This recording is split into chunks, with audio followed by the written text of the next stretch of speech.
Bravo Cape Verde Bravo.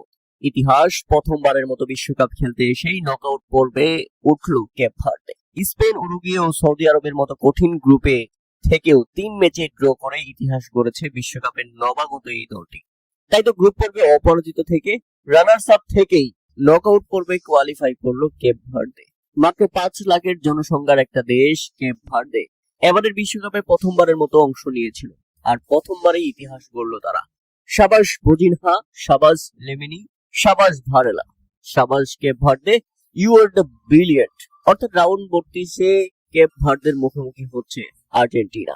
মাত্র 5 লাখের জনসংখ্যার এই দেশটি এবারের বিশ্বকাপে যা করেছে এক কথায় অবিশ্বাস্য। অভিষেক আসরে এই রূপকথার জন্ম দিয়েছে তারা। উল্লেখ হচ্ছে আজকের ম্যাচের আগে হিসাবটা ছিল একেবারে পরিষ্কার।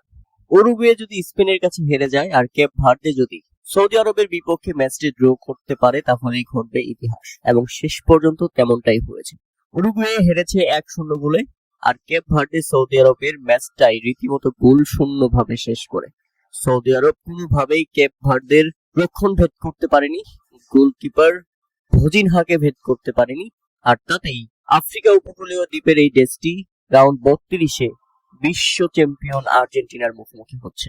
দর্শক, আপনারা কি মনে করছেন? আর্জেন্টিনা কি পারবে কেপ ভার্দের গোলে ভজিনহার জালে গোল জড়াতে? পুরো বিশ্ব এখন তাকিয়ে থাকবে মেসির দিকে, যে মেসি পারবে তো ভজিনহার জালে গোল জড়াতে।